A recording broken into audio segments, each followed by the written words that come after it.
Hey everyone, my name is Brandi, and today I'm going to talk about some heroes, models, and activists in Scripture, and posit that their examples of being and becoming good ancestors will help us to have a model for how to be sustainable bearers of good news, true justice, and lived experiences and freedom in the world. Because honestly, who does not need more models of that right now in these times? So we're going to look at Exodus 1, and I love Exodus because it's a book about the liberation of an ethnic group of people from the hands and violence of their oppressors.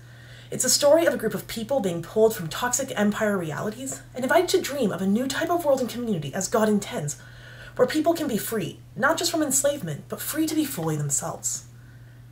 In the beginning of the story, it tells us that the Hebrew people had become too numerous and their collective potential for power has threatened the empire. Pharaoh, who's essentially the king of Egypt, responds by enslaving them in the name of national security. He then tells the Hebrew midwives to kill any male children that they're helping to birth. So not only does Pharaoh create a system of forced subjugation, but tries to use the healthcare sphere to guarantee that the Hebrews are dehumanized and murdered. Systemic oppression almost always does this, with one system of oppression building on all of the others. So, as we're in the midst of Black Lives Matter and calls to create equity in all of our systems, it's not lost on me that maternal death rates in Black women are 2 to 3 times higher than that of white women. And should the medical system honor their lives and help them give birth, their babies might be spending their whole lives seen as threats. So can you imagine the fear and grief that the Hebrew mothers felt as they went through their pregnancies and prepared to give birth, knowing that their sons were mandated to die?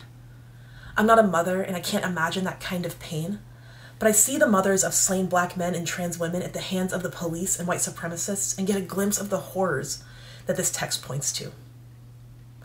But what's interesting to me about this story in the Exodus is that our earliest hero is not Moses, nor is it even God's self, but it's a group of courageous women.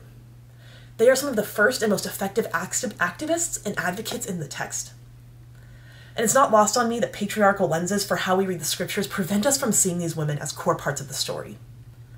The story tells us that the Hebrew midwives, Shiphrah and Puah, feared God and refused to participate in the system that was killing their boys. I love that in this narrative that they get names, because not even the most powerful person in Egypt gets a name, but they do. Shiphrah and Puah refuse to kill the children, and this reaches Pharaoh's ears. He calls them in and they make up a story and rely on him believing ethnic stereotypes, saying that the Hebrew women just give birth too fast and they cannot possibly stop it. It's kind of awesome. But because of their work, they have the ear of Pharaoh, and use their vocation to create a barrier between the vulnerable and between the powerful. They are the brave activists who show up and do their part, and for the most part they get no credit from history or theology compared to Moses, who only lives and becomes a liberator because of the women who honored his life before him. These women are good elders, people who see the plight of their people and do something about it. They use the revolutionary work of giving birth and bringing life into the world to save a generation of Hebrew boys. They risk their lives and their jobs and their status to make sure that people after them actually had a chance to live. But not to be beat by women who give birth too fast, Pharaoh escalates, and he commands that the Hebrew babies be thrown into the Nile River. Like in our culture, violence always finds new and more creative ways to oppress those that live on the margins. So in the story, we then don't meet Moses even yet, apart from being a baby. We meet 3 more courageous women and good ancestors who lead the way for God's people to become free. Moses' mother, unnamed in the text, refuses to do violence to her child and hides newborn Moses with her for 3 months. She must have lived in deep fear every day as she kept watch of him, hoping that he wouldn't be seen or heard, taken away from her, or killed by the authorities. And this is brutal. But at the point that it was too dangerous to do it anymore, she crafts a basket to be able to float in the river. So she indeed throws her child into the Nile, but not in the way that Pharaoh intended for her to do so. Moses' mother and sister go down to the river and send him away, hoping that he might live and that life somewhere else could provide some chance of safety for him. His sister then stands by the shore and watches her baby brother float away. She stays in the pain of the moment and watches from a distance to see what might happen.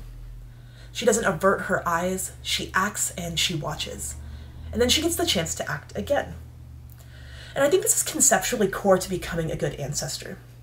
That we let our character grow in compassion and the love of God and belief in the dignity of other people's lives. And we let that sink in so deeply that we pretty naturally live cycles of action and reflection, seeing and responding, hearing and doing in such a way that both we and the world see more and more goodness and justice. And providentially, Pharaoh's daughter goes down to bathe at the Nile at this very time, and she sees the basket with Moses in the water and has compassion on him when she hears him cry. It's a reflection of his humanity.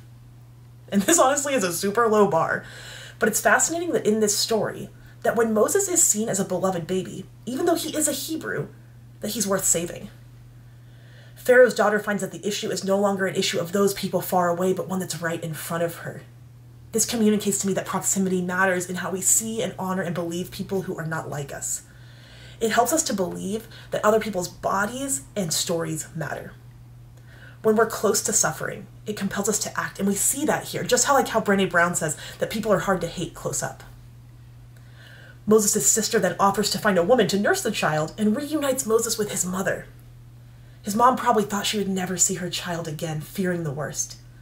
But the compassion of Pharaoh's daughter and the shrewd courage of Miriam to approach her as a powerful stranger makes it so that he not only lives, but that he gets to have his mother in his life, participating in him growing up. So justice and life for Moses come because a group of women subvert the power structures of the day to save him. And what I love about stories like these women is that their bar for justice and compassion in life is so high that they're compelled to risk their own lives and well-being to save an entire generation of their people. It is only because of them that Moses can partner with God later to save them all from the oppression and enslavement that they're experiencing. It's a multi-generational partnership to rescue and save a people group. And they have a creativity that's brought forth because the text tells us that they fear God and they want to save kids, even ones that aren't their own. These women then set the tone for Moses' life. They see the need to be good ancestors and elders, people who sustain the lives of those coming after them.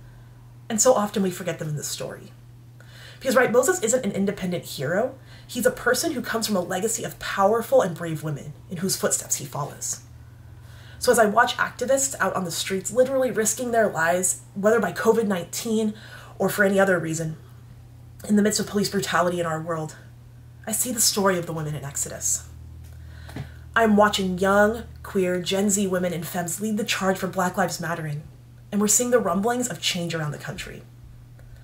They are seeing the death of their siblings and saying no with their bodies, regardless of their multitude of politics. In this way, they're so like Shifra and Puah. I also see a chance for allies in this story because Pharaoh sees the impact of an injustice that's started by her people, and she sees it when it comes to her. She doesn't abdicate responsibility to someone else or make excuses about just because her dad's oppressive doesn't mean that she is. Nor does she make it about her feelings about the situation. She instead takes more responsibility than is asked of her, and she joins her story to that of the marginalized.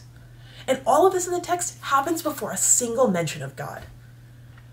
With that, I think that God takes the baton from these courageous women to save the people.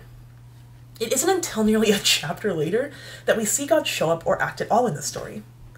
And this tells me that God allows us to have creativity and courage that then God uses to work out a liberative story and freedom through us and among us. It also tells me that God's work might not look explicit, flashy, or like some kind of spiritual thing that we might expect if we believe in that kind of thing. But the problem for many of us is that we've been taught to see ourselves as the heroes in the story, to see ourselves as Moses the liberator, rather than maybe the person someone needs to be liberated from. What I love about this passage, though, is that the women are the example. They're regular people who make a difference because they have compassion and creativity that makes them good elders and ancestors. So in this time, I offer an opportunity for reflection. How will we think about our time in the midst of this pandemic and racial uprising? How will we think about our time or other people's value? How will we help our communities or families become more just? How do we become people who aren't just cynical and can critique all of the issues, but how do we become formed into people who will leave a legacy for those after us? Because I think that would be really good.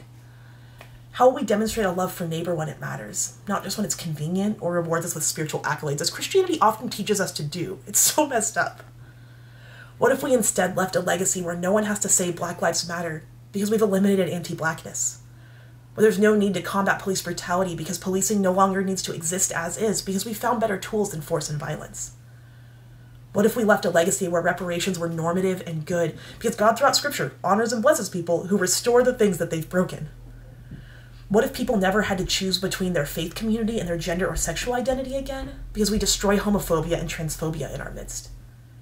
What if we let this time shape us into being good ancestors in the spirit of the Exodus women? What we're really talking about here is integrity over the long haul. It's about trying to become people who are formed rather than simply being performative. To be folks who hear the word and work of Jesus and practice it and find it to be true along the way. Being a good ancestor looks a lot like being consistent in becoming people who don't simply settle for anything lower than we don't want to become people who settle for anything lower than full humanity and freedom for all people. Because that's what it would look like to love our neighbor as ourselves.